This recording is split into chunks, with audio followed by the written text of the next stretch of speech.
Hey, what's up? I'm John Hanks. I want to welcome you back again to Mongochatter, episode 36. This time we got Ian Junkins, and he is a podcaster, skateboarder, legendary ripper out of Old Orchard Beach, Maine. He's got the More on Voice audio show podcast, and I urge you to check that out. He's got cool guests, really cool guests, and just a hell of a nice guy. Simon and I were able to do a Zoom with him, and we were able to talk about some New England skateboarding, as usual, all kinds of groovy stuff in here. Really excited about this episode. It's been really fun collaborating with Ian. Got a lot more stuff with and from him coming down the pike. So crack a polar seltzer and get into Mongochatter 36 with Ian Junkins.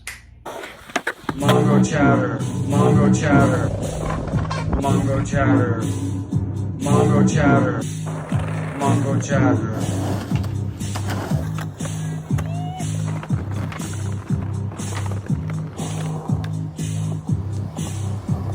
Mongochatter, Mongochatter, Mongochatter, Mongochatter, Mongochatter.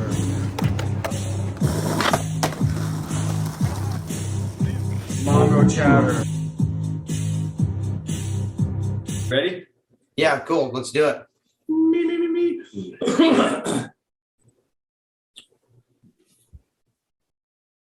Hey, welcome back once again to Mongochatter Skateboarding Podcast Video Zine type thing. This is episode number 36 right here. And this time we got Ian Junkins. Am I saying that right? Junkins? Yeah, Junkins. Junkins, like junkyard dog, kinda. Junkyard, yeah. I fucking knew it. Yeah. And Simon, Ian, like you and me, is a skateboarding podcast. He has quite a few podcasts under his belt. Okay. He does a program called the More on Voice Audio Show. Oh, I like it. And he's out of Old Orchard Beach, Maine. A Mainer. Ian, welcome to the show. Hey, thanks. This is super sick. I've done quite a few podcasts, but I've never been a guest yet. So it does feel a little different. Oh, right on. Cool. Yeah, no, that's how I was on his on the More on Voice recently, and I was, same kind of thing. Although I got to be honest, I had always sort of wanted to be on someone else's podcast for a few reasons, for validation for my own podcast, and also as a chance to talk about Mongochatter, openly, like without being on Mongochatter, Right. So that's kind of part of the networking of podcasts is going on other people's shows, it seems, Yeah, I feel like I don't want to sit here and pat ourselves on the back, but I was like stoked that you wanted to have me on and vice versa, because I feel like that's maybe like a milestone or something, or like a step along the way of one's journey as a podcaster, to connect with other people that are doing it and be guests on their shows and create that network, I guess. Yeah, and it was sick because I felt like that was like, we were kind of pen pals too. Like we would send each other our t-shirts. Yeah. But and then like to meet up and record in person, that was a great experience. Where did you guys physically meet up? The skate park in Biddeford, Maine. Oh, okay. Yeah. Clifford Park, do you know that one? I don't know it now. It's like a DIY that I like assisted some friends with, and it's like a little tiny mini ramp with a jersey barrier. Okay. Concrete. Has it been on footage? I've seen something in Maine that's a DIY. It was in the Continental Crust video. Okay, maybe that's where it's at. It's like a spine with like a roller channel in the middle. Okay. And then it's kind of like a mini ramp that goes into this like embank on the other side, and then there's a jersey barrier that's like super lumpy, dude. It's like, it's lumpy. When we poured it, there was originally just you can blatantly see the seam when you look at it. It was like a really lumpy little kind of bank, and then we lumped even more concrete to give the jersey barrier some kick. Jersey barrier was the last thing at that park, which is funny to squeeze it in there. Yeah. I mean, like the only thing I like to skate there though.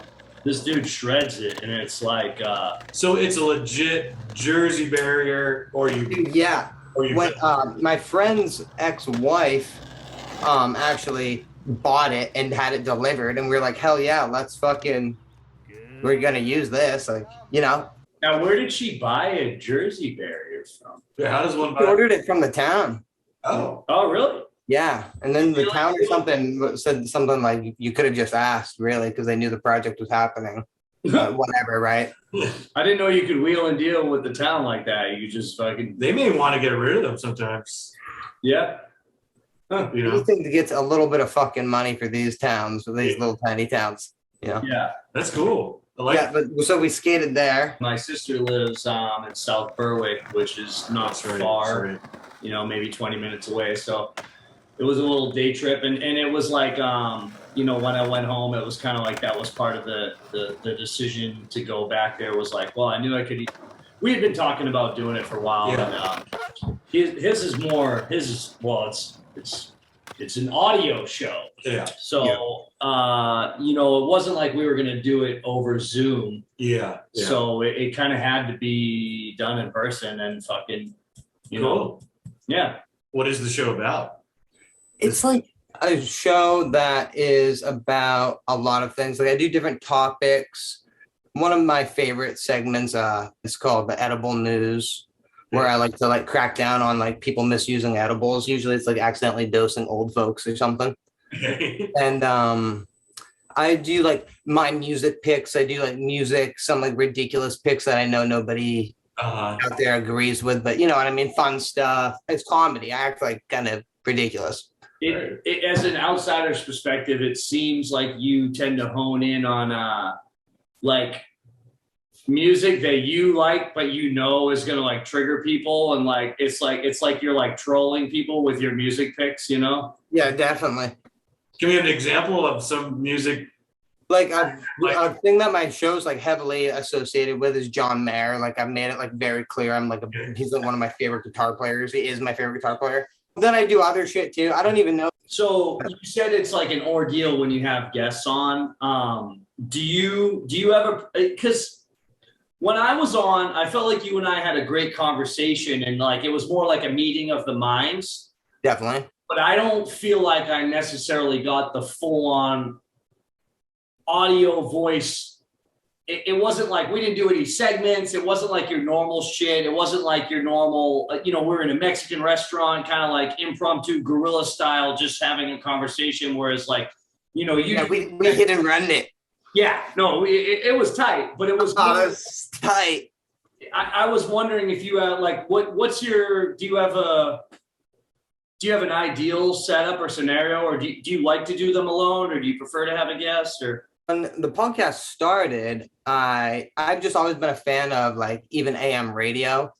So I've always like talked kind of shit, but then obviously I got into like comedy and stuff, and I like some comedy podcasts, and I heard like some people like, I realized we could do a solo podcast. So I did like some joke ones for myself, and then I put those out. Those were the first 2 episodes. And then so I never planned to have guests. I'm just kind of figuring out guests as I go. Sometimes we do more segments. If we want, I'll say we can do this however you want to do it. We can have some like my music picks or something. You can pick something funny, or like you can do a horse talk about maybe sleeping under a bridge and at a skate park, like or you know what I mean? Okay, so yeah, let's talk about horses. To the concept of what are your followers are known as horses? Yeah, they are. That's what I made that up. I don't know who claims it, but I shoved that out. The horse is from the bit horse talk. And I've always like joked about horses, saying shit's like horse-inine, or like when somebody did something fucked up, I'd say like that's horse. Yeah. I think horses are funny. So I just kind of the first horse talk ever was completely freestyle. Sorry, like, because where my mind goes, if you say like that's horse, like in a derogatory way, it's like maybe it's like horse meat. It's like subpar. It's like not like ground beef. Yeah, just like it's horse. You know what I mean? Like that's like horse-inine. Like it's kind of like asinine. But like, what is it in relation to the mammal, the horse? Why is it like a diss? Oh, it's not so much a diss to be called horse to the mammal. It's more of a diss to be referred to as the mammal. Yes, but why? Okay. Like, what's the negative connotation with it? I guess just because like horses like to talk a lot. Hello, They do. I'm Mr. Yeah. Ed. Well, it just really just comes from like horse talk was originally just like a freestyled thing because I had this bit of the horses like it has a bunch of horses neighing and I say that's horse talk over it. And it's just like the bumper between this bit and I just kind of like talk about whatever I want. It's like the final bumper on a lot of funny things. And it was completely freestyle. I just thought it would be like kind of funny. So I just kind of like a wing with it now and call people horses. Yeah. So it's like an organic, stylistic thing that just happened with your program. Yeah, pretty much. I just like said horses and then I like wanted to make merch. So then I had the horse put on it. And then I just like shoved the title of horse on all the skaters that live in Maine that listen to me. Okay. All right. Is it how's that? Because you're obviously it's like very skate centric, you know, but Right. you're in this other world of like I don't know, more like like an old time, like you said, old time AM radio show where it's like there's segments and it's not necessarily skate related, the stuff that you're dealing with. Right. Have you found that you're connecting are you connecting outside beyond the skate world? Are you finding the comedy world is taking a bite of what you're up to and like No, definitely not the comedy world. But some people on like some guitar forums have like checked me out and listened to me, which is kind of funny. But mostly just local skateboarders supporting me. that's all I ever wanted from the world, to be honest with you, was the support of skateboarders. Dude, it's like no matter what I do, I'm a skater. Like I've tried even not climbing into my life, but I just skate all the time. And like I love anybody who skates. So it's like I get some support back from it, I guess. Yeah. What about stand-up comedy? I would like to do stand-up. I just don't have the freaking time for it. You know, I kind of thought I could kind of like I'm more of a storytelling with a punchline, kind of maybe stand up, kind of like live more on voice. Well, dude, you're just like a funny dude. I feel like there's Right. there's comedians that are like you know, they have to work hard at their craft to like they have to choose their words and tell a story and like work it out, you know, and go for it. Whereas and then there's people that are just like they can't help but be themselves and their idiosyncrasies and they shine through and it's like they're naturally funny people. It doesn't matter what's going to come out of their mouth. It's like, and it's like, it's a compliment. No, I like that. That's some of my favorite comedians, you know, and I know I'm not like my jokes aren't even that funny. Sometimes I go like over people's heads, but it's like I pretty much found myself hilarious for some reason. Some people think I'm funny too, but I mean, yeah, I'm just a goofy guy. I know what you're saying. I mean, it takes one to know one, you know what I mean? But it's just like, No, I know exactly what you're saying. Some of my favorite comedians are people like Joey Diaz, who is just a natural person.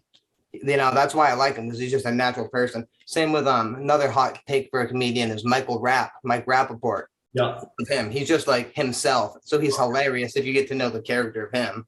yeah. Those are some guys that I kind of took inspiration from with More on Voice Audio Show, I guess.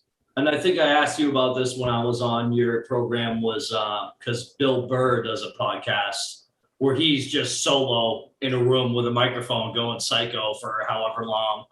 And Yeah, I can't believe like people can spit just for hours by themselves. I mean, my shows are pretty short, and that's why the segments are nice because it is live, but it's just I get to break it up. You know what I mean? I'm not just sitting there for an hour and a half necessarily talking to myself. Sometimes some bits are longer, I guess, but do you plot it out? And two-part question: do you plot it out like? On this show, I'm going to like on a note legal pad. You're like, I'm going to talk about this. Then there's this segment. Then there's this segment. And then within the segments, how much of that is freestyle and riffage where it's sometimes like you just go off and you didn't know you're going to talk for 10 minutes about fucking orange peels, but here we are. You know what I mean? Yeah, I like to do like just like a beginning intro, like a very loose translation of it. So because sometimes I would forget to rep my merch, and then like I realized I said it a few times and people bought some stuff, and I was like, oh yeah, I should probably say my stuff more often. So I'll write down a little thing like make sure you say the like Spotify, Instagram, merch and stuff. But then I just kind of have like bullet points of like little things. 1 second. Hey, Simon, we have t-shirts and stickers for sale right now. You can fucking DM us or hit up the Venmo, and we'll send you some fucking some t-shirts for a fee. I think they're $20 in person, $27 shipped.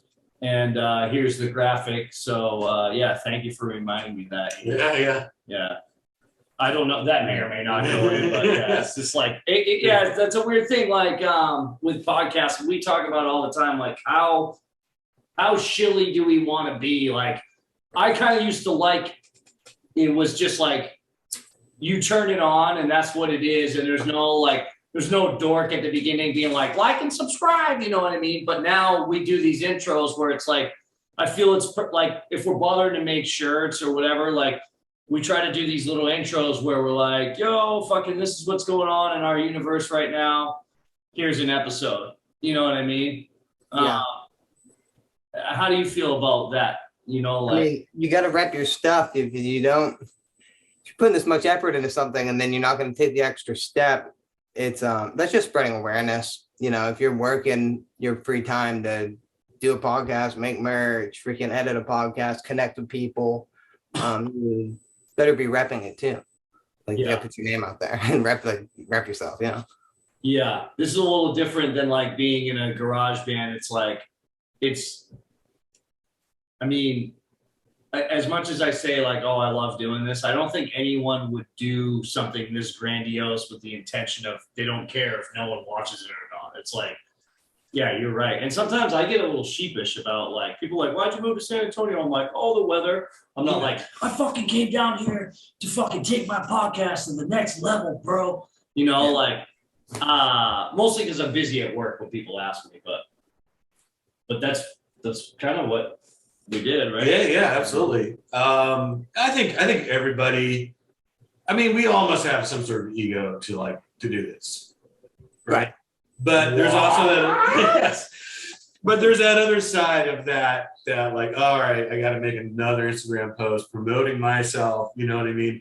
It does. I know it definitely does bother me, but you have to do it. Like he said, like, do you want to, I like what Ian said, like, do you really want to put in all this work and then be that person like, yeah, I'm not going to promote it and expect the world to find you. You know what I mean? No, so you got to rep it. You got to wear your heart on your sleeve. It's podcast is a bit of an art, believe it or not. Believe it or not, yeah. You know, it's like, and I mean, I'm sure people now understand, and it's still kind of a ridiculous thing. The idea of just, to some people, it's a ridiculous thing. The idea of podcasting. I've explained it to some people who have no idea what a conversation that like you listen to on the internet is. You know, but it's an art. Yeah.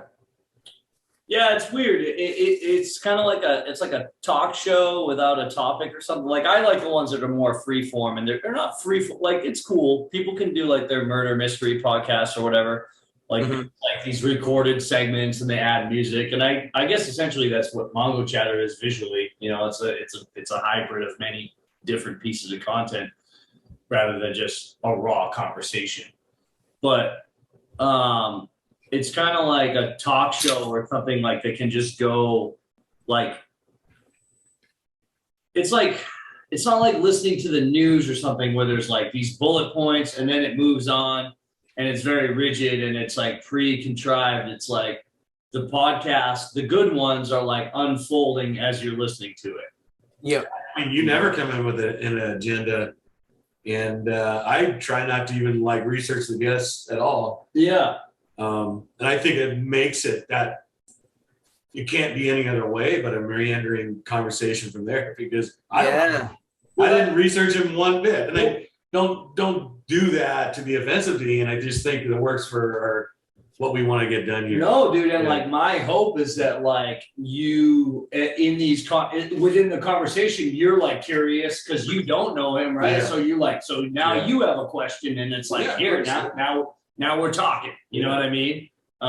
It's interesting shit. Yeah, yeah, I like that. I love podcasting, dude. That's why I just like can't stop. Like I just can't stop podcasting. It's fun.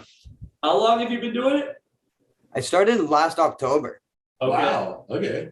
That's not So very long. I did it. The thing was, it was a weekly podcast for like 30 something weeks. And now it's like pretty much my last couple came out once a month, but I'm not like stopping. I just like have a completely different schedule in life now. Yeah, that's what happened to me too. Like, It is what it is. Maybe we'll pick up again soon, you know? So I kind of like it right now though, because I bank episodes and I edit at my leisure for better or for worse. So how did you meet John then? Just through Instagram initially? Because you DM'd each other a few times, you said? Yeah, like the internet. I think I followed him maybe. I want to say I followed him because maybe I saw him on like somebody Rad's page or something. I don't know. Do you remember how we met? It was definitely Instagram, right? Or did yeah, we meet? definitely Instagram, and I think it was just like an obvious thing where it was like, oh, there's another person that's doing some podcasting, skateboarding shit in New England, you know, and so I was just like, that's fucking cool, like. I don't know, dude. It's like I don't know if you feel like this. Like, no one really knows what I go through to get these things out there into the world. Oh, you're right. It's it is hell sometimes to do a podcast. And so, you know, like the fact that there's someone else out there in a similar position doing this, Sure, yeah, you know, it's yeah. like, oh, that's fucking cool, man. Like, there's like. Someone else is understanding of the fucking process and the dedication, and it's like, yeah. You said, what'd you say, 36 episodes since October? I mean, this Something is like that. 36 for us, and we're, you know, it's been going. It's over 2 years. 2 years. But I started. Some of mine are short. Some of my podcasts are like 8 minutes. A couple of them are. Some are like 24, 40. I like 40-minute podcasts. Yeah, we go a little long sometimes, but you know, it's like. There's a lot And of the solo, I can just pop them out. Like I love the solo show. It started as a solo show, you know, but love the solo show. But so if it wasn't for the solo show, I would not have 30 something podcasts, you know. But I love it, and I'm addicted to podcasting. Actually, it's does remind me of playing in a band a little bit. I like the promotion kind of aspect and yeah, totally. It's kind of punk rock too. Yeah. getting the shirts made, right? That's fucking sick. And like saying whatever you want. Yeah. So yeah, we met on the internet, and then because I'm pretty sure I found out that John was originally from New England, so I was like really about him because I love New England here. I actually have never been out of New England in my whole life. Well, you're welcome in Texas, man. You make it down. Yeah, I would love to come. Maybe someday we could podcast in Texas. Yeah. There's a lot of shit to skate down here too. Yo lo que aprendí, el ritmo que me gusta me dicen así, chorrito de la cumbia. 100 degrees out. We're still out.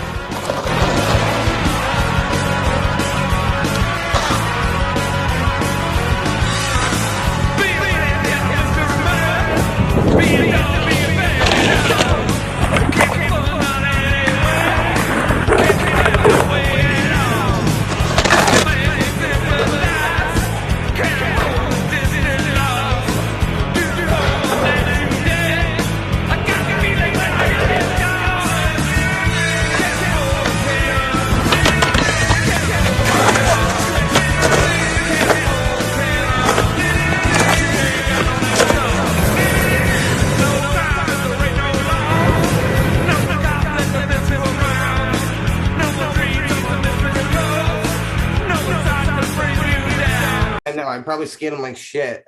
I'd be like, I can only skate Biddeford and Ola OOB.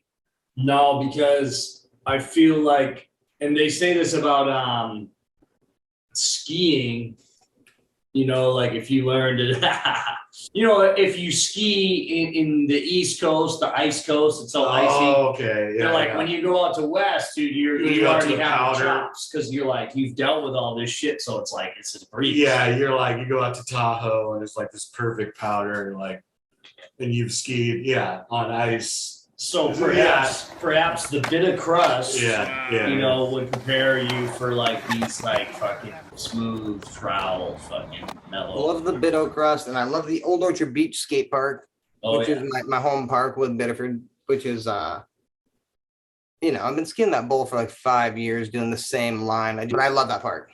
Do you wear a helmet when you ride there? No, I think not a lot of people do wear helmets there. Not a lot of people wear helmets there. A couple of my buddies do. yeah. One or two. None of the kids there who learned how to skate with helmets either, for better or for worse. Yeah. No, it's just it's one of the ones that's on my helmet list. There's a few parks I go to that I'm like, I wear a helmet at this one because it's so big that the carves are so broad that you get going so fast. It's like I guess Ballard Bowl or something like that. Like, but it's probably tighter than Ballard Bowl. No, less flat in the bottom. Downhill. You've got to ride the wall the whole time around. There's hardly any and flat. it's big, so it's tiring. Yeah. There's like no flat. There's no flat in the bowl, so like you don't want to go fakie from the shallow. You don't want to go fakie, period, in a bowl. I don't. How But long you been skating, Ian? long time now, dude.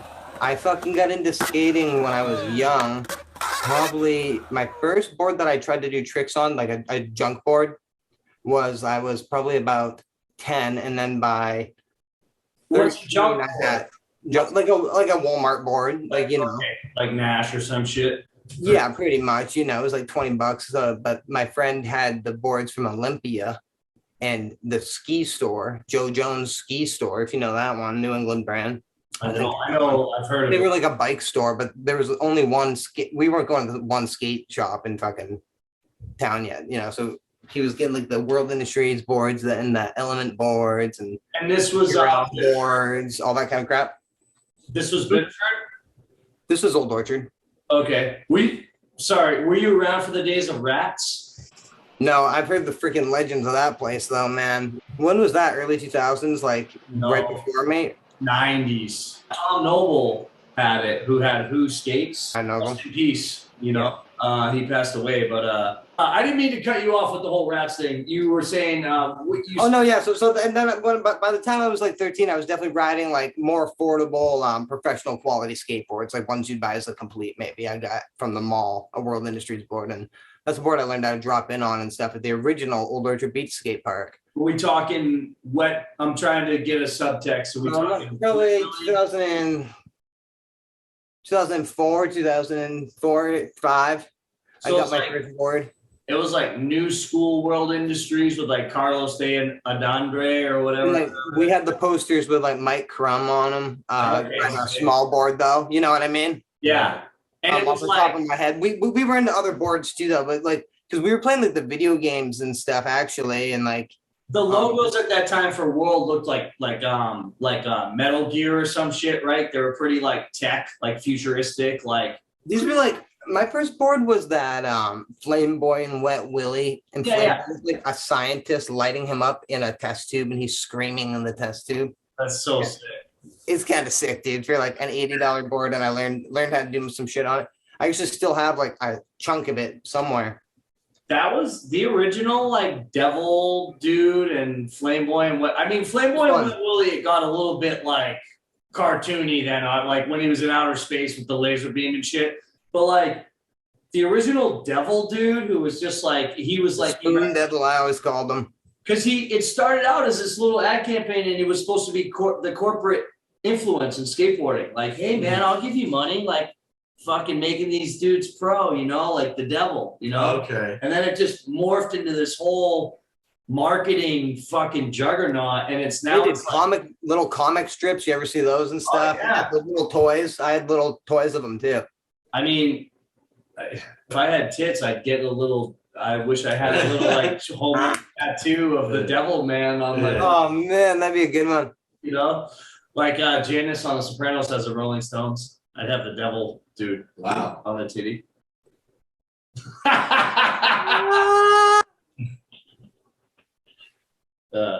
Killer. But yeah, so we were super into those world boards. My buddy had this one, and it was like flamboyant Gene Simmons biting Wet Willie's head off with the blood. Super sick to be in fourth grade with that. You know, we were killing it. But so it stayed with me, and it was always like a thing, kind of part of my like. We didn't really have a park growing up because that park got demolished to put a police station up there. So I just skated like off the sidewalk, and we skated downhill. So I rode longboards downhill for a while, like going fast. Yeah. But I always rode wider boards too. But then I really took skateboarding seriously after high school. What were your longboard vibes like? Was it like, were you on some like downhill shit, or was it more like hacky sack fish shit? Or I'm not you know what I'm saying? No, totally. I didn't mean to I didn't mean to look at that, but I was just looking, I was like, I wish I could skate like that. It was kind of how I skate now, but a little more like longboardy. I was like really into like street skaters like Mike V and stuff, and I was really into a longboarder called Brad Edwards, if you remember this guy. Sector 9? Yeah, I rode his board, and I realized that he was kind of like an amazing fucking longboarder who actually took it seriously in bowls. I like to ride in the bowls, but also rode in the streets, slappies and stuff, bonuses. But I always rode other boards. I had Powell's and stuff. I would just buy a longboard if I wanted one. So you were just into longboarding because you were so into skating, right? Right. So yeah, I would just like skate longboards, and I still do sometimes. I'll skate a pool king, right? No, I'm the same way. I'm not talking shit. I know your history. I know you're not a hippie. I'm just saying, like. No, but my buddy had one of those Sector 9s with the hula girl on it. But I don't know. Like I was talking to this girl the other night, and like I I'm old and I choose my battles or whatever. So I didn't correct her or get into it. But she was like, yeah, it's cool you're into skating. She was like, my boyfriend's into skating. And then she was telling me about how he skated from wherever they were at to somewhere down in Southtown. And that was like how he was qualifying. She was qualifying how into skating he was like how far he skated. And I was just like, like he loves it. No, it's like he's broke. Yeah. I don't think that's the case in this particular. I was that guy too sometimes, you know. Exactly. No, I mean, skating for transportation, I do respect the skater who also uses it for transportation. Yeah. No, I'm just saying it was like, I don't think this dude does tricks. I think he's just like, he's like, yo, babe, I skated from fucking A to Z. And like, she's like, yeah, my boyfriend's I skated from the apartment to 7-Eleven and back. Yeah. I'm just talking shit. I'm being a hater today for some reason. It's all right. We're just joking, right? We're playing around here, but yeah, so I did ride longboards, and I still sometimes will if it's a cool shape or something, you know. I'm waiting for Dogtown to make a longer shape. They're getting there with some fat boards, I'll tell you that. All those people that skate from A to Z, whatever, when they get off the curb, they pick it up, and then they get on the next curve, and I was like, what? That doesn't look fun to me. Pete Talbot's making some pretty longer boards. Oh, yeah. I mean, some of my favorite boards, I have actually right here, pretty sick fine. I repainted it and stuff, but I skated this board. This is Pete's Pig number, it's number 2. Get the fuck out of here. No way. Where'd you get that? Well, this was, Legend has it. A guy named Tom Dupree. Yeah. He sold this board to my friend Eric. My friend Eric skated this a lot in the Big Bull at Rye Airfield. And then like maybe 5 years ago, Eric gave it to me because it was in good shape, only skated indoors. And I like set it up and just like had a ball on this board right here. And then I retired it. It's like one of the only ones I keep around that's like beat up. Eric Santos? Yeah, Erica had a big impact on like my skating and shit. That's awesome, dude. I love that. Paul O'Hara told me that I mean, I don't feel like he needs much secret sauce, but the secret sauce is Tracker trucks. He was like, try Tracker trucks. And I was like, Tracker still makes trucks? I was about to say that. They make the big ones, dude, like the 11-inch axle. Yeah. Wow. And I remember, dude, when I was a kid, Tracker was the shit. Like in the 80s, that was kind of like, I mean, I know Indy's always been the shit, but it was like at least on the East Coast, probably because we didn't have our heads up our asses and didn't know any better. And we didn't know, like, I guess SoCal shit was cooler in the 80s or something if you're in the Northeast. Mhm. But tracker shit was like the shit. Like tracker was the truck that you had to have on a setup in the 80s. And I remember how fucking durable they were. Some guys had gold wings with the V. I had the gold wings, flying yeah. V. Not until, skating got more and more serious, and you get further and further seeing, you realize more people are riding indies. But in my initial sphere, all my friends had trackers. Gold wings were oddballs, and no one had indies. Really? Yeah. It was like a weird brand. I don't know. It's hard to imagine. It is. But that's kind of the way it was. Definitely grew up with indie being pushed in the magazines. All the dope pros had them. You know what I mean? Like old school. Because I grew up real liking the older skaters too, but I also like the modern day skaters too. I realized everybody I liked rode indies when I was a kid. So I just like, what else am I gonna buy? I'm gonna buy Ventures. Give me a break. Also, the dude, what's Michael Tallant? You know that guy? Yeah, sure. I know the name.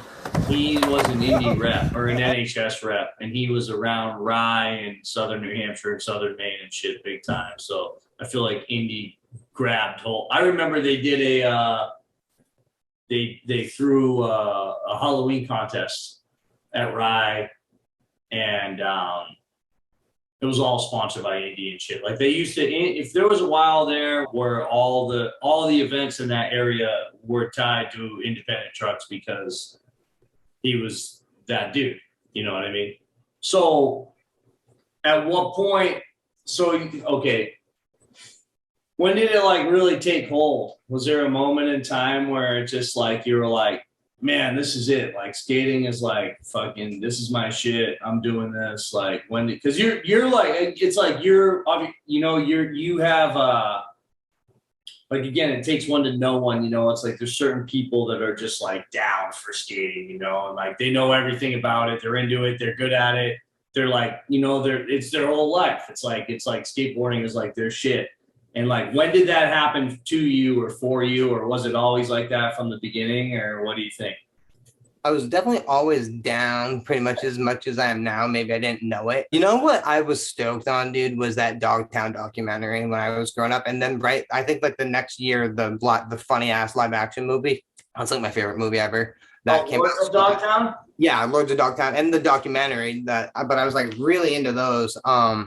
Then I started going back at older skating, and that's kind of why I rode wider boards when I was younger. And that was just part of how I skate. But whenever I watched those, I was definitely down. Like I was like, I got into Black Flag like from that documentary. I think like a bunch of these bands like that I heard the name of, but I was like Burt Slides and like listening to Black Flag. It's funny you mentioned Black Flag because I was going to ask if like, do you feel like being into punk influenced that style of skating as well? Like it propelled it where you're like, it's more about like the aggressive style as like the trick doesn't have to be perfect, or like, it's just like, there's a certain way to skate that's like, I feel is very much in tune with punk rock. And it's also sort of connected to surfing, which don't necessarily go hand in hand because it's like kind of on some hippie shit too. Unless you're Christian Fletcher. Yeah. He's like my favorite skater and surfer guy ever. That guy's rad. Yeah, fuck yeah. And Nathan Fletcher too, right? All those. Yeah, the whole family, and Herbie too. Yeah.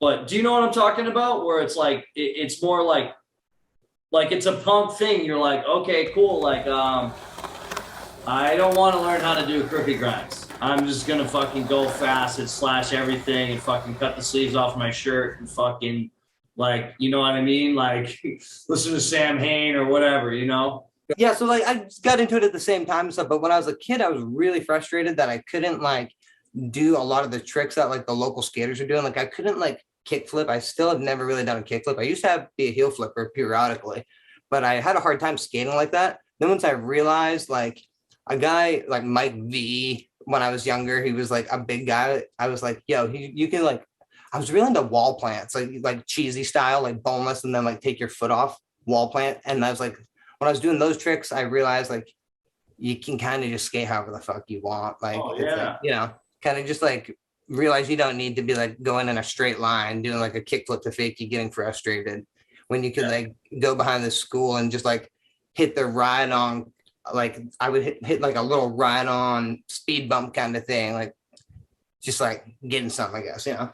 I think parks changed a lot of things too, right? Because in the 90s there'd be a ledge or something, and that'd be it.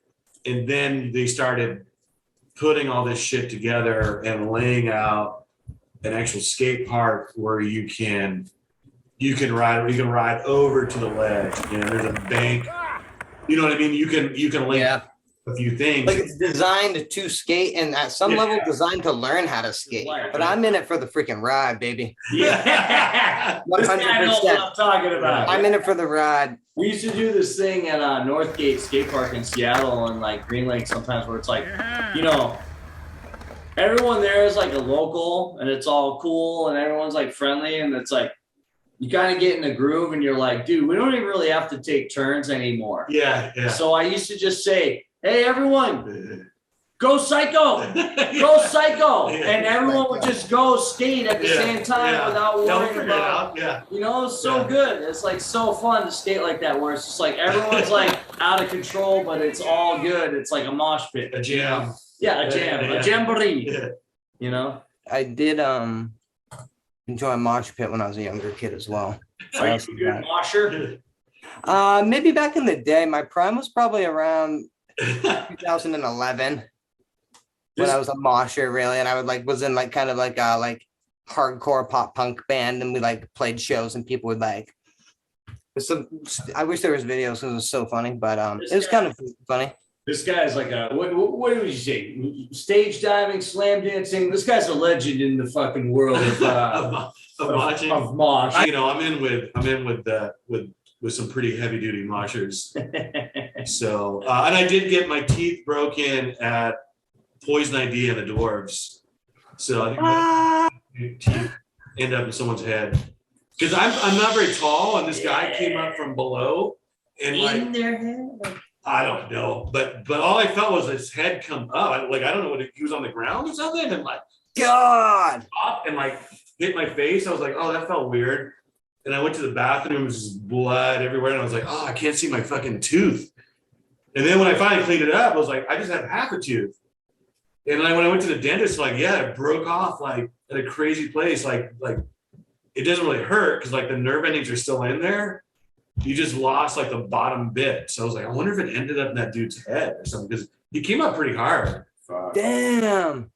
Did you feel it, or what was the pain? I felt like it felt like being like sort of punched in the face, but I didn't feel like, oh man, I just like a tooth got removed. Bummer. I went to the bathroom and looked and just saw the blood, and I was like, oh shit, something happened. Like, that's crazy. So yeah, those are two mosh stories. I got a lot of more. I'm sure. Mosh battle scars, huh? You know, I'm a masochist when it comes to when I get into things, when I'm like into a band situation, or I've done some other art. I used to like to make little skate videos and stuff. I get super into it to the point of it just getting in the way of things. That's why I'm not a weekly show. So I was like, I'm doing how many videos did you make? You told me. Like hundreds, like 160 or 200 maybe or something. It was videos. I also did some like comedy, like a little video called Real Ghost Caught on Tape. Oh, cool. What was it called? Real Ghost Caught on Tape. I got really into that, you know. I like pretty much did a video a week for years. That was only just for me. That's what podcast really is, just for me too. I like to stay occupied with some kind of fucking output in my life. Yeah. Oh yeah, I can relate, man. That's awesome. It's awesome. I don't understand how people don't. I don't understand how someone could be fulfilled. Some people are found like sitting around like after work, and that's cool. I wish I had that because it looks like it feels kind of fucking good. You know, really? You're fucking kidding me, dude. I do realize, you know, I do realize. Think about it. Everything that you're talking about, these podcasts, these videos, these bands, you are going to leave a body of work behind you when you're gone. And whether or not anyone cares to fucking view it or know about it, you did it and you put it out, and you didn't sit there and play fantasy football for fucking decades and go to the bar at TGI Fridays every fucking night and have your cheese doodles or whatever the fuck. You did something with your time on planet Earth. So I applaud you, sir. When I'm not podcasting, I'm pretty much just skating or playing guitar. So no matter what I'm doing some kind of output. Yeah, I don't want to go to my grave without. I don't necessarily need a legacy. I guess I'll be dead, so I won't care. You know, like, or if I did care, it wouldn't matter because I wouldn't be able to You care. could be a ghost in It could be, someone's yeah, it house. could be a ghost. But I certainly couldn't go to my grave without like not doing something. And you know, there's certainly some stuff I've done. I'm like, that's kind of cringy. But I'd rather have that experience than, oh shit, I really wish I'd done that. And looking You're back, gonna feel cringy doing these kind of things. You Yeah. know, the first music I ever did, most of the music I put out is kind of fucking cringy, you know, if you're not into it. So it's like, and I'm kind of a cringy guy, so I'm just hard on your sleeve with a bit of I've an accepted that. It's like skating. Okay, like I know we're hyper obsessed on skating, right? But it's like you slam. Some people, when you're a little kid, and maybe some people that don't fall down a lot, like if they fall down or slam, they get humiliated, and they're like, I'm so bummed. They're like humiliated, and I feel like slamming and skating teaches you to be humble. And I just always felt like I've been through so many crazy situations where I've been humiliated or been in situations where other people would have been embarrassed or had stage fright or whatever. And you're just like, dude, I'm better than that. Like, I don't care. This isn't going to fucking make or break me. This is just one moment in time, dude. Yeah. Who gives a shit? We're all going to the same place to dust. And to be here and be like, oh, I said this, I did this, whoopsie whoop, fucking cancel me. It's like, Yeah. Who cares? Yeah. You know what I mean? That's how I feel about it. I'm not embarrassed. I mean, I'm embarrassed of things that I've Sure. said and done. Yeah. Oh yeah, constantly. I'm willing to discuss and own anything yeah. that I've said and Yeah. done. Own it. Yeah. No matter how Including the cringy- mistakes. Yeah, Including of the course. like, yeah, that was wrong. Especially the mistakes, because Yeah. that's what it's all about, is like owning that shit and just being like, this is like, you know, I myself, like, you know, it's like we're all like, it's nature. We're growing, dude. Yeah. We're Right. growing. You're right.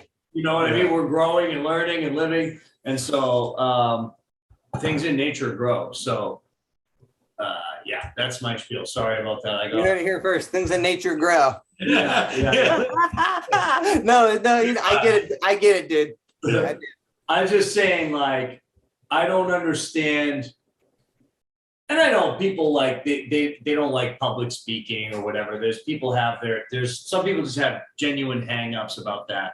I'm more talking about the culture of like everything's a shock and everyone wants everything to be private because they don't want anyone to know that they fucked up and said some dumb shit. And it's just like, dude, man, we've all made mistakes, man, you know. I just grew up with a big mouth in bands and would say and make a complete jerk out of myself, embarrass myself constantly. So after that, I was that really inspired the way I skate. I'm like, not really afraid to fucking fall in here. It's kind of fun and games, right? Yeah. Like kind of, you know what I mean? But it's like, obviously I take this shit seriously. It's part of my life. I love skateboarding, but never liked people who are too competitive about skating. 'Cause it was kind of more about the more lighthearted nature. What? Okay, this is some. We can get into some fabrics of conversation, some deep esoteric skate talk right here. Sure. So when you say the competitive side of skating, right? That's nowadays in the modern sense, we know the Olympics and so forth, and like there's contests and stuff. But like, I'm just picturing your mid 2000s Southern Maine. Yeah. Skating's a subculture. It's punkers and kids that are into hip hop and Right. A lot of hip hoppers. most people that are skating are not traditional athletes, right? They're like not on the team and they're like smoking weed and they're off doing their thing. They're not going to the event, Right. the prescribed society things for youth, you know, because they're skateboarding, right?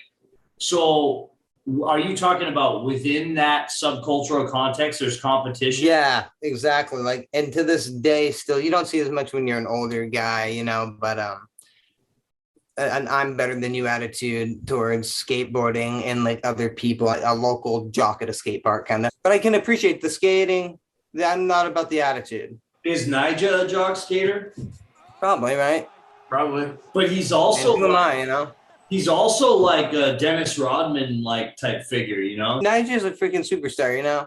Superstar skater. I respect that skating. Nigel's a freak, man. He's a really, yeah. I mean, you know, so it's like, I don't know how he gets that good. Nigel's an interesting figure to me because he's the top athlete in skateboarding. And Is he?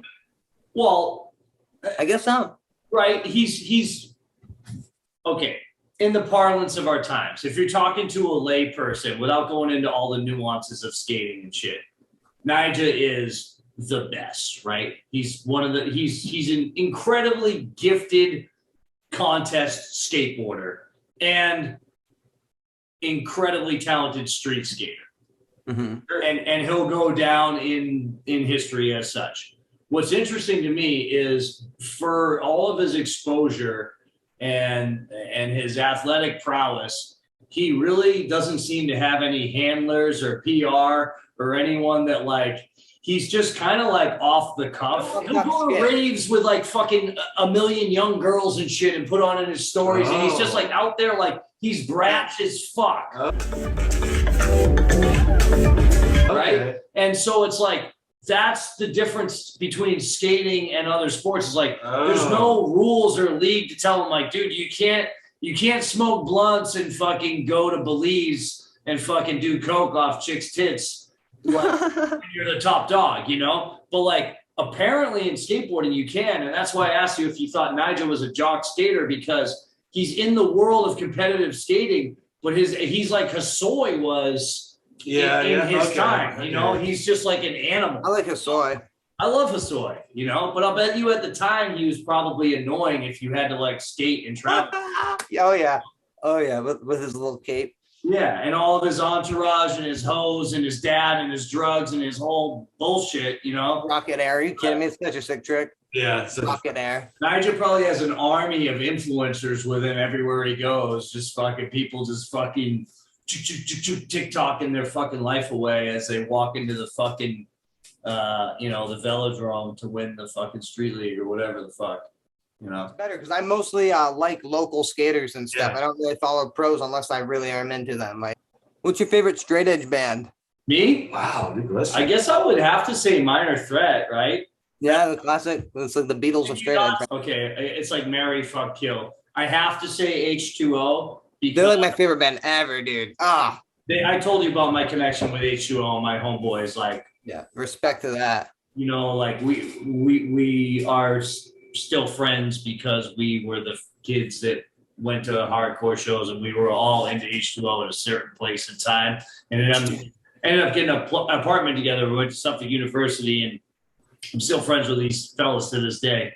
But I really always liked. My buddy Chris from Maine, actually, way up in Maine, but he's really into hardcore. He got me into hardcore before I even knew it. Like, he played the shit, and I would have rather been listening to Pennywise or some shit. I like that band. But he was, like, playing his shit all the time, and we always listened to Warzone. Don't forget the struggle, don't forget the streets, you know? They're a New York band, aren't they? Yeah, and straight edge as fuck. New York straight edge is sick. And they played with Agnostic Front and Madball and all these gnarly bands and shit, but I don't know. Sorry, I favorite straight edge band, I guess I would say Minor Threat or Wars. That's what you said. No. Anyway, your top 5 New England skaters. Oh, sorry. I just had to make that straight edge here, you know? We're just gonna do lists. We're gonna do lists for the rest of the show. It's great. It's great. Okay, favorite New England skaters, with myself included. Yeah. Yeah, hey, you're from New England. If you're Okay, definitely. Because you gotta have yourself in it, because that's why I'm doing that shit. So that's myself. Oh, that's sick. Okay, so do your top 6 then. I always say myself. So let's make sure of that, you know. Yeah. So No, you're number 1. You're number 1. Um, Who are the other? Who's 2 through 6? No number though. You know, no number. Numbers. Yeah, just Just for You're fun. number one. You're number one. Your top 6 New England jock skaters go. Ja- All right, my favorite skaters in New England, jocks, only jocks. That'd be so Jocks cool. or not jocks. Jocks only. Dude, Who's the most jock New England skater? Is that I don't want to say his name. Definitely not. Andy McDonald. He's a I know Andy Mack is a jock skater. Yeah. Do you like Andy? I kind of do. I feel like he's more of like a circus, like performance routine machine. Like he's got a routine. You know what I Doesn't mean? he go to like schools and promote like healthy lifestyle sometimes? Dude, with you skating? gotta be Kind of sick scary. to be able to do that. Like, have you ever skated a bowl and you try to do the same line over and over again? And if you're like, I just hope I make this grind this time, you know? And that guy's just can wire it. So he's a jock, he's a performer. all right? He's Andy Mack, there it is. Okay, so top 5 New England skaters. 6. 6. Because you're Yeah, because I put myself in there for sure. Some of these will have to be my friends because I really look up for my friends skating, and some like people that I've seen from the internet. those are and some stuff. of my favorite Um, skaters. My friend Adam is one of my favorite skaters, and Can you say all the time. full names or whatever? Adam Lagasse. Yeah. He's sick. Yeah, Adam Lagasse is a ripping skater. Adam and me skate a lot, so he's definitely one of my favorite. All the Santos family, Eric, Chris, Nick. That's Grew up skating with them. Some of my best friends. You got a family as number 2. I like that. Yeah. Yeah, because Yeah. Eric's my best friend, but I grew up with all those people. Can we- They gave me boards, you know. Can we break off a little bit on these? We're going to keep track, but just can you tell Simon a little bit about Chris and Eric and Nick Santos? Chris is like a older guy, New England skater, and he has a lot of people remember him and stuff. People skate with him, real gnarly skater. Then I met his 2 sons when they moved to Maine Okay. when I was in grade school, and we grew up skating together and stuff. They were the ones who like took me out of state to skate and like pushed for the skate park built in Old Orchard Beach. Oh, cool. Yeah, and Chris did some work on the Newburyport skate park that I built, if I'm not mistaken. Just to me, before the days of social media or knowing any history or whatever, just literally like a living legend in that my friends and I would be 12 years old trying to skate the Port Plaza and like do grinds or whatever on the curves. And Chris Santos would show up and do handstands and one-footed nose manis and shit. Wow. And just carve around, just soul surfing. And he would have Eric and Nick. And the dog, maybe. Yeah, and the dog. They were in Newburyport, and then they relocated to Maine. So Chris Santos it's like it'd be to say he's a New England skateboarding legend is an understatement. And then his 2 sons have really followed in his footsteps. And probably beyond that, exploded in their own right with Instagram and all that type of shit.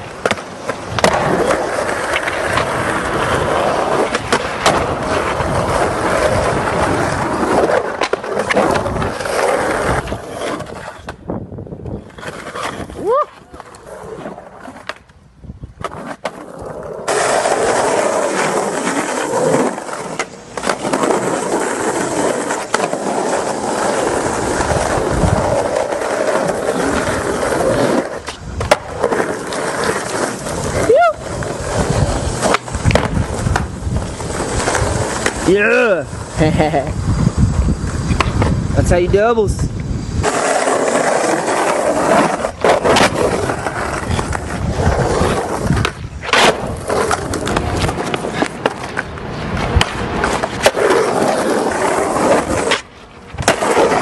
And locally before that too. Yeah, local legends, and then Nick has hit the road and gone to every skate park in the Northwest and beyond. It just they're an amazing lot.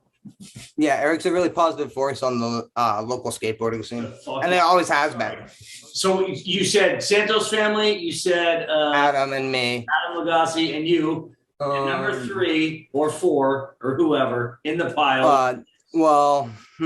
I really like Pete because I love his boards. He touted Yeah, he yeah. skates. I love the way he skates. That's great. Yeah. Another guy who I know skates like a freaking madman is Tom Dupree, one of my favorite local skaters. He actually coined the term video zine. Did he? Tom Dupree. Yeah, wow, yeah. Guest on my show, and he correctly identified Mongochatter as a skateboarding podcast video zine type thing. I always credit him for that. Yeah, I love his art too.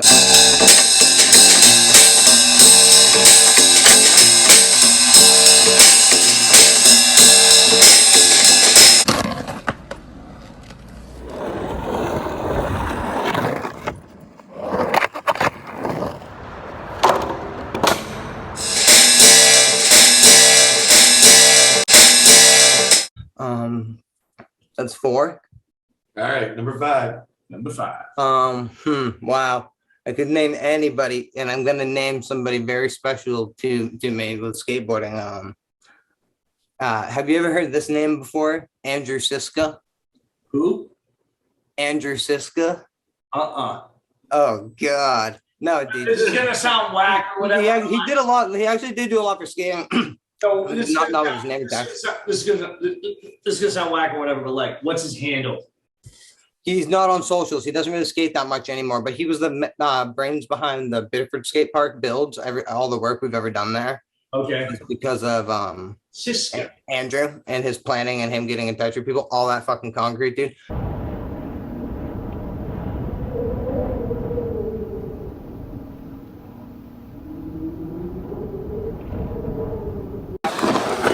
Who is Andrew Siska, and what does he mean to you? What?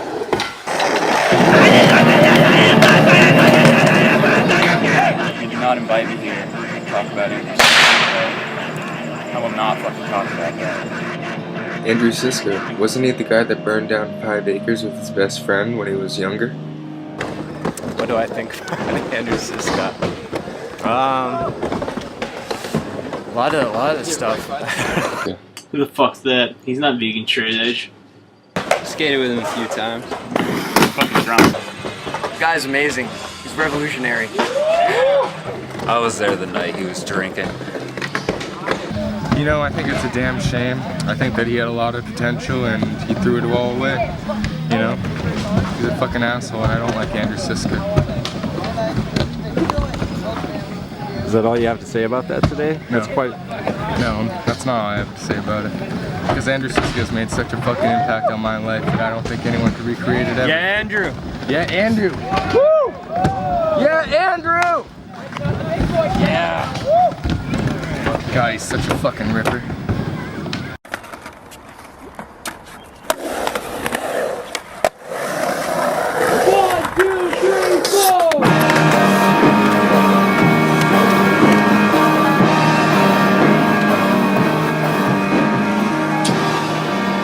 People talk about style. People talk about originality. In the 1960s, Andrew Siska in Old Orchard Reed was the forefront of style, progression, of ripping. You know, Andrew Siska provided something different. Something original. Something out of the fucking ordinary. And kids in the early 2000s and late 90s respected it. And I respect it. Yeah, buddy. Who is Andrew Siska and what does he mean to you? Andrew means the world to me. He's definitely legendary status, and we all love him. We love his finger flips. We love his technique. Andrew, we love you, man.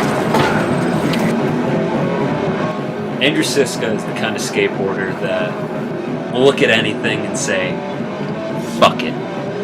Andrew Siska is Native American. He doesn't even realize he's Native American. At least he's never told me he's Native American. Andrew Siska, he's a man. I got introduced to him by Adam, and I just come on to skateboarding. It was new. And Andrew was always super nice to me, but he kept the boundaries like, hey man, you haven't really earned our respect yet. We kind of gotta earn it. So, what do you think about his problems with drugs and alcohol? I believe everybody has their own demons, and I'm not one to judge. So, yeah. What do you think about Andrew Siska? I mean, I started skating like 10 years ago. And when I first started, I always saw the dude skating the half pipe. And I just thought it was the gnarliest thing ever. And he was one of the guys I seen right from the beginning. And I just wanted to be just like him. So I just skated the half pipe every day, as much as I could. Maybe skate the kicker a little bit. Because I just looked up to that guy. He was like, man, my idol growing up. Of all the tricks that Andrew Siska's invented, which one is your favorite? I definitely think we call it the windmill, the crazy one all around the hands. He gets that back to back with that one. He's got all these hand variations, man. I'm so stoked on all those. He gets those every day. He hasn't slowed down. If anything, he's just speeding up. He's going. You know, I do it for the kids. I like to make sure that they know that they suck, like when I skate, you know, and just that they get jealous. I hope they quit. You know, the best part about him is, you know, he just skated for the fun of it. It looked like, you know, he had that laid-back style. It's just so sick. What do you think of his drug and alcohol abuse? You know, he acted in self-defense, I think. You really can't blame him. His boards are still worth a lot of money.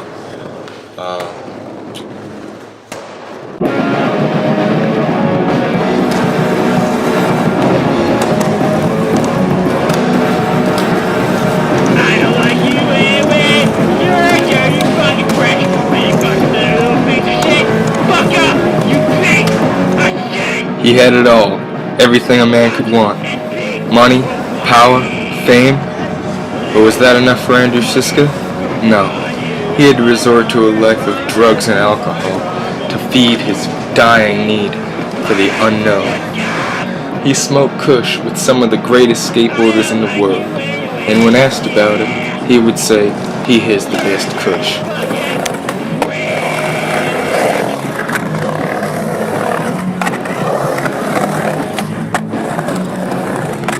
The selfish, drug-filled life he was living eventually caught up with him.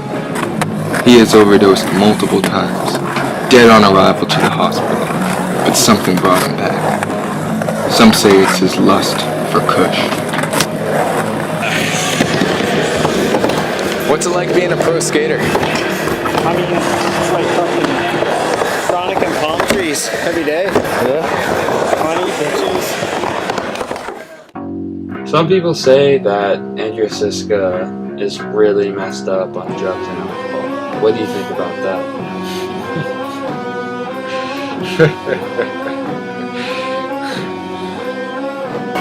When I was working as a lobbyist for the Eric Santos Trail Park Supervisor Company.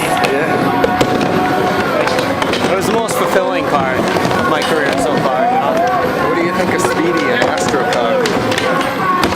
These guys are dicks. So, what was the first board that you ever rode? The first board I ever rode, you know, it's kind of funny, you know, you asked me about this documentary, you asked me about stuff about Andrew Siska. And the first board I rode, was a Bam Margera Andrew Siska board.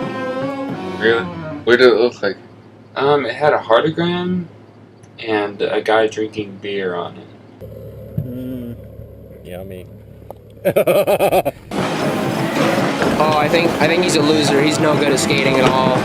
You know, those crazy, awesome finger flip lips he does or whatever. That shit's easy, dude. It's like kindergarten stuff, man. Well, he's all over the place. One minute he's skateboarding in the 2-foot ramp, and then the next minute he's skating the 14-foot vert ramp, and everything in between. I love that about him. You know, he's all over the whole park. He might be gay. Or I might be gay. I'm gay. Hey Andrew, what do you think about marijuana? I like kush in particular. I mean, I smoke kush every day. Two fucking pricks over there. Two fucking pricks.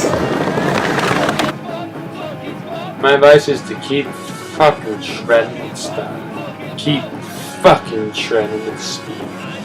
keep fucking looking up to Andrew Siska. Great friend of mine who is a complete fucking legend. That's it. All right, I commend that. Was that 5? Is that good? Right? That's what you want. I'm satisfied. No, he owes us one more, right? Because that was him himself. We said 6. So Andrew, I just want to keep talking about legends, bro. Tom, Adam Who's your favorite New England legend, huh? You said Tom, Pete, Adam Lagasse. Oh, Pete, yeah. Santos family, and Andrew Siska. Yeah. That's okay. Yeah. Your story checks out. You're good. Good, because I was like kind of bummed Andrew wasn't last. I was the whole time I was like, gotta make sure. No. That wasn't. That's just in your bag. You might not even hear it. Yeah, he doesn't really skate that much anymore, but me and him used to skate all the time. Legend. It's not a top 5, dude. It's the fucking people that you're putting in your car if you're going. Yeah, for sure. You know? And you got to go film or whatever, who it is. Right. Also, a funny local skater is kind of I skate with like a lot of people unintentionally these days, so I'm kind of just into skating with like a Joe Schmo and not saying anything the whole time. That's like what the sessions. My last few sessions look like that. Joe Schmo, who does he ride for? Joe Schmo, probably Schmo boards. Oh, he's a Schmo boarder? Yeah. Schmo boarding. Have you seen that? They have mushy wheels. The wood sucks, dude. It feels like it got wet once. Soggy. Yeah, I do pay attention to what's going on in skating, and I love skating, but it's always been more of actually skating for me. The people that local people are good for me. I'll watch a skate video, and I there's no denying that. But like my favorite skaters are the people I skate with, and yeah, that's what gets you stoked up in real life. Yeah, I will say this: make no mistake about it. You know, we're here in Texas, everything, and I am down for skateboarding worldwide. But a big part of what Mongochatter has always been about has been stoking out New England skateboarding.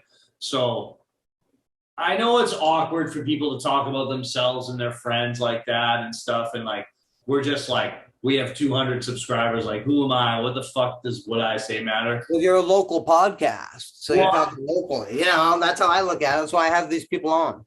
I don't know you, but I know you're down to skate. This guy's an animal. I mean, guy's an animal. I'll tell you what, when I first got to Texas, I was like a little haggard from, I was kind of living like in my sister's shed, this and that.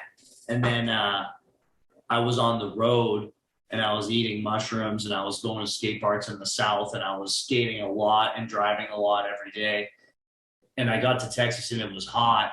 And all this dude wanted to do was get up super early and skate all the fucking time. And he was pushing 50, dude. And I was like, and I'm staying with him at his house. I'm like, we're not going to sleep in or something. You know what I mean? Then I hurt my knee and I had an excuse not to skate. But it was, I was trying to keep up a little bit with this animal when I first got here.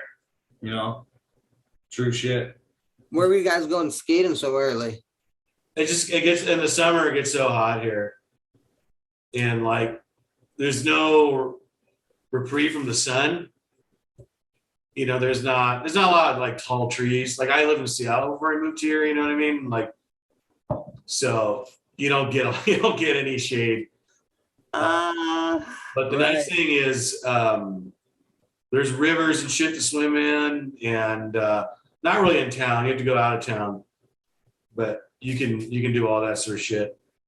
There's ways around it. Just bring a fucking biggest fucking ice thermos thing you can bring, you know. That was the thing when I first got here. I could feel like the dehydration in my muscles. Like as a skateboarder, I feel like, I don't know about you guys, but I feel very in touch with like what's going on with my thighs and my thighs. Right. You're right. My thighs felt super dehydrated. Like they were just like, like I there was like no water in there and I couldn't get the pumps that I wanted. I was now, if I wanted to, I could go skate in 100-degree weather. I don't want to do that. But I mean, dude, look at this. It's like, I'm fucking burnt to a crisp. It's just like, yeah, do you see me? We're all turning into lizards out here in Texas, man. Sucks having sunburn on the head. It's hot out there, huh? It's hot. Yeah, I work outside. What do you do for work? I work at a marina. Okay. I screw around with boats all day. Oh Jesus, that's why you're burnt, huh? I just got this today. Do you wear Well, it's a like hat? forever, you know. You wear I just got myself a new hat. I had the same New England hat forever, and it got like orange, and it's a navy blue. You feel me? And I was like, I can't do it no more. Yeah. New England Patriots? Yeah. Are you into sports? Just the New England Patriots. Okay. Like psychotically? Are you all Avid fan. I watch all the games. You know, maybe I don't follow every stat, but I do know some once they're around me. It's more of a I grew up with them on the TV. Yeah, okay. You know, but actually, my secret is that I actually fuck with Miami Dolphins too. People think that's kind of fucked up. What's your spirit animal? My spirit animal? You know, I've been told by several people it's a fox. Wow. I don't identify with a fox. I identify with that's not it. That's not it. Yeah, they're wrong. Those people are wrong. Like people are just like, this is like weirdos. You know how you get like weirdos in the world? No, dude. No one can tell that. you. No one can tell you what your spirit people is. That, but You got a spirit animal, Holmes? I do. It's the donkey.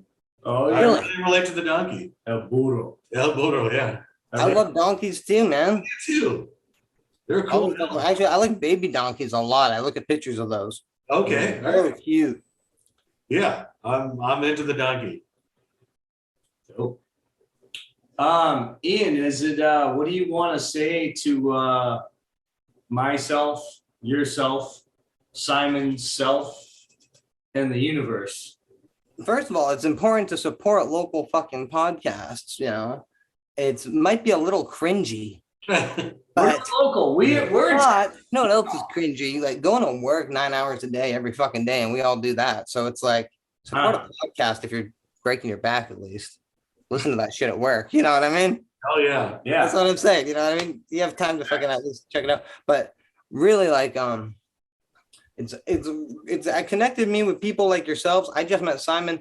I haven't met anybody over the computer, like webcamming first try like this. So that was pretty cool. But still, and I met John over the internet. I never had social media for a few years before More on Voice Audio Show. So no, that's my main social media account, which is like cool that we met on the internet and actually met up and skated and made it, you know, like we met IRL and actually skateboard. I feel like as skaters, we have it's like when a Tinder date actually works out. I wasn't gonna say that, but it really came to my mind. But you can overcome. It's like you're not just like, oh, it's like cool, like dude, like I follow Skater you. dater. Let's fucking skate, you know, like I'm in your zone, dude. Let's skate. Fuck it. We know. I know you want to. No, and that's so. Especially if I like know the guy is like an actual skater, like you can tell right away. You know, that's what's actually kind of cool about social media. I will say I was a hater for so long, but what is cool is that you can actually see like. People say you can be fake or something. I can read right through it. You know what I mean? If you're real on as skater, I'll see it. So I knew John was a real fucking skater. Yeah, that's beautiful. Likewise, man. But that kind of shit was kind of cool that I've learned from podcasting at least. But yeah, I guess that's it. You can listen to More on Voice Audio Show on Spotify and Apple Podcasts, and it's definitely important. I don't know if you guys like how it works, how you release your podcast, but on Spotify and Apple, it's really important to review. Like you get like double the amount of, it's like 2 plays or 3 plays. It's like something I'm making this up. We don't fact check anything on More on Voice Audio Show. Okay, but it's like something like that. So like if you get likes, like more than I have like not a lot. Like if you let you build up, this guy has like put a lot of effort in for 6 likes, but it's like because it's actually tedious to like shit. But it's kind of interesting how that works. Like it's better to like something than listen to it. So if you're out there and you're listening to the More on like and review. If you're listening to the More on Voice Audio Show, like and review because it goes a long fucking way. It does go a long way. No, that's how you can spread awareness on like those platforms that don't really support like I mean not even indie shows, like DIY shows, real DIY shows. Yeah. You know, how many of those get promoted to you? You don't get any of them. You have to like find them on Instagram. Yeah, of course not. That's why it's important to rep your shit. Like I was saying in the fucking beginning, and like what I'm doing right now. You actually have to rep. No, that's awesome. What is next for you? What's cooking? What's coming down the pipe? What you got? I don't know. Like I'm just podcasting. The thing about More on Voice Audio Show is that it's kind of a podcast about nothing, but at the same time, there's shit that goes on, right? But so it's like these I can really do as at my leisure. I want to start podcasting more often and stuff like that. I have some other segments too, that I've thrown in some new segments, but more or less we're trying to get down to the brass tacks on the weed edibles news. Weed edibles news, and that's people fucking up. That's a big request, so we're gonna have to bring that one back. Yeah. Okay. Yeah, well, man, that's you know, I'm a huge proponent of cannabis use, and yet edibles seem to just get right on top of me, dude. So I've never had any really too bad experiences with them, but they're definitely pretty potent. You know, I could probably come up with that experience. I'm definitely gonna check out your podcast, and I'm thinking I'm gonna review it. It might be a thing, you know. That's the thing, you know. Comedy's not for everybody, and there's a vibe to the fucking podcast, and it's like, it's a genuine show. All right, I believe a bit it. of performance in it too. You know what I mean? Yeah. Stick around. It's not about skateboarding. Sometimes, pretty much the people who come on are skaters. Okay. I make a joke and say it should be called "Who I Met from Skateboarding." That's all it fucking is, you know, because I only know skaters.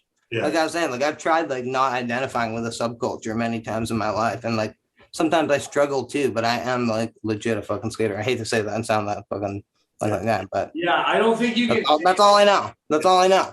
That's the only people I can get on. Dude, I don't think you can say this anymore, but I used to say I'm not black or white or gay or straight. I'm a skater. You know, I'm fucking, this is my, I'm from outer space, dude. I'm a different type of being. And my people are from all walks of life. And fucking, they, you know, they look and think differently, but they're skateboarders, you know. So I don't think you can say that anymore, but you just did. I said it. That's You why already you said it. That's why you. I mean, no, but you know, like my mind has opened up a little bit about it. It's like, nah, man. There's some douchey. Well, that's what's kind of cool is that it's like such a subculture that like through like the lens of maybe like somebody's fucking aunt or something or anybody, like it's like as skaters. But then when you like, there's like more little subcultures in skateboarding that you can geek out about, you know. So like many jocks, many crusty guys, you know, many women skaters, many different. Yeah, it's amazing how many different kinds of skaters there are. Skating as an umbrella is more united than I've seen it in my life before. I think it's friendlier now too, which is pretty good and approachable. Yeah. I was actually maybe one of, there's still kind of like older guys who were kind of maybe rude and dickheads to me growing up, you know, whatever. It's like, that maybe it happens. I'm not a kid. I don't fucking know, but I know it seems more friendly at skate parks now. Yeah. That's dope. That's what it's all about, man. Why I feel like COVID played a role in that too. Like after like people were just like after they like came outdoors again, they're like, yo, A lot of people started again too, and like started. Yeah. I skate with a couple. Sometimes I catch a session with a couple older friends of mine, and they picked it back up for the first time since like the '90s. You know, they're surfers and they're ripping the bowl. Sick. Like, so that's sick. You know, bunch of you know. Now people can come back into it. That wasn't really a thing before, right? To come in many years deep, right? True. Like, I'm 30, so I'm not claiming to be a fucking super old head here, but you know, skateboarding's aging. And 30's pretty old in skater years, dude. And how old were you when you started? Like I think I got those like World Industries boards and shit probably like 4th or 5th grade. When I started like dropping in and doing rock fakie tail stall and stuff, and then like maybe wall plants the next year and frontside Berts and stuff. That's when I, you know, 2nd year and I started doing like frontside Berts or something. And you were like a 10-year-old? How old are you in 5th grade? You know, believe it or not, I stayed back when I was young. So I was maybe a little bit older. Maybe I was like 11 or 12 or something. Who knows? You know. Yeah. I've been I'm kind of person, dude. I'm super down. I mean, I've been a vegetarian for almost as long as I've been a skateboarder too. So I'm about like You've been a what? Vegetarian. Oh, no shit. Yeah, I've been vegetarian for like a little less for sure, but like at least 15 years. I've skated for longer than 15 years, and I'm 30, I figure. Wow. So I don't know. I'm just like down for this kind of shit. You know what I mean? Yeah, it's fucking rad, dude. Yeah, well, do we got anything else? I mean, I can't think of anything. I feel like that's a pretty good podcast. Yeah. Yeah. Awesome. Maybe I'll just throw out my shit one more time. Yeah, throw it in your just so you have it. The More on Voice audio show is a live audio show available on Spotify and Apple Podcasts. It's called Apple Podcasts. If you just call it Apple, like you're not gonna find it, but you have to type in my name or something to find it. And it might be a thing, it might not. Sometimes I talk about skating, I talk about music and stuff. I've random guests on from skate parks in Maine, like my friends. Yo, what's your name and what do they type in to find it? The More on Voice audio show on both of those. But then on Instagram, like I post a lot of like guitar like pictures and stuff because on Instagram just for fun, because now I'm not like posting podcasts every week. I'm like, might as well just post some pedals, but that's at the More on Voice, right? I don't know. The Moron or the More on Voice, don't fucking, it's got to be one of those. I'm sorry. But I also got these. I mean, yeah, show the people so they can. I actually just got a couple of these. There's like some more of these happening. Yeah, that's sick. More on. You see, More on Voice. Yep. Oh. More on Voice. Being so vain, you not only print your name on a t-shirt, but you wear like a lot of them in your free time. Yeah. It's like, wow, I'm a fucking asshole. Yeah. But no, it's really great. So yeah, and I have those. You can get those from direct messaging. There's just a couple kind of like extras bonus. You know what I mean? Yeah. Fuck yeah. Hell yeah. Right on. Well, I really appreciate you having me on, John. It was killer fucking me and you too, Simon. Zoom's pretty cool. Maybe I'll do a Zoom podcast. Okay. Maybe we can do like another Zoom podcast someday. Who knows, you know? Yeah, dude. I'm down. Yeah, man. Maybe, yeah. Unlimited possibilities. We got to find another one of us, another New England skateboarding podcaster. Let's interview Shetler. Dude, Shetler's sick. People have asked me to reach out to him. I think people have maybe DM'd him and said you should go on the show. He probably would if it was like, you don't need to go out of your way to come on the show really right now. But he'd be amazing to talk to. He's one of my favorite New England skaters too. I'll add him to that list right now. Yeah, okay. And also my favorite New England skateboarder, in case you want to know, I'm going with Dave Bergonis. Baby Dave. I mean, I hate to just talk about skateboarding the whole time, but it always turns that way with a skater with me. You know, my friends that don't skate, my family, my girlfriend, they all hate it because it's like, I'm a skater. All I talk about is skateboarding. Maybe we'll talk about the Patriots too, and that fucking happened. But dude, I knew this one was going to be awesome because like this is what we do. So it was easy. It was free and easy. That was awesome, dude. Thank you. Hell yeah, dude. I'm a real skater, man. Yeah. No, dude, this was amazing. Thank you. Thank you, man. Thank you, John. Thank you, Simon. Yeah, of course. This is not. Thanks for having me on, guys. Yeah, Peace. we'll be in touch. Yeah. Thank you. Mongochatter rules.